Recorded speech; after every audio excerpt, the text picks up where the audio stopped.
नवीन वर्षानिमित्त लोणावळ्यात राज्याच्या कानाकोपऱ्यातून पर्यटक दाखल होत आहेत। लोणावळ्यातील लायन्स पॉइंट, टायगर पॉइंट या ठिकाणी नवीन वर्ष साजरं करण्यासाठी म्हणून पर्यटकांची गर्दी झालेली आहे। लोणावळ्यातील आल्हाददायक वातावरणाची भुरळ पर्यटकांनाही पडतीये।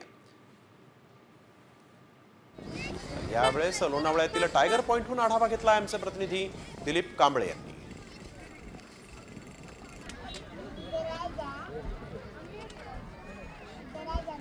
पर्यटन नगरी म्हणून ओळखल्या जाणाऱ्या लोणावळ्यात मोठ्या प्रमाणात जे आहे पर्यटक जे आहे दाखल झालेले आहे।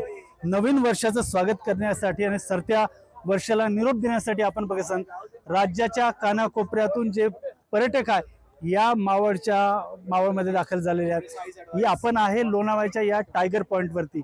या टायगर पॉइंट वरती आपण बघसान मोठ्या प्रमाणात जे आहे ते लहान मुलासहित सर्व फॅमिली जी आहे ते इथे घेऊन आले आहे आणि नवीन वर्षाचं स्वागत कशा पद्धतीने साजरं करायचं असं यांचं मानस आहे। मात्र आपण बघत असाल महाबळेश्वर सण, कोल्हापूर सण या ठिकाणी ज्या पद्धतीने गर्दी होते त्याच पद्धतीने या लोणावळ्यातही पर्यटकांची गर्दी झालेली आपण बघत आहे।